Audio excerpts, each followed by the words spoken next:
And now we are going to connect that the SSH from the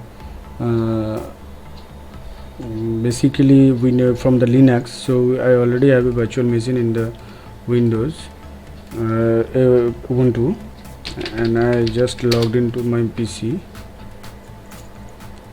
Okay, so I already have that user, and also I already copy that the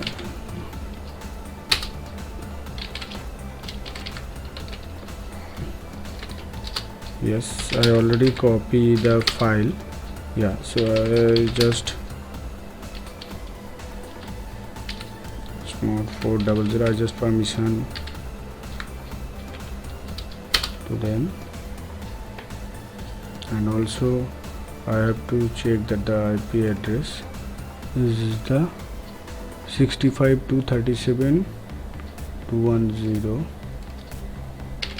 SSH minus I, the training help username, and 65 dot what is the 237.210.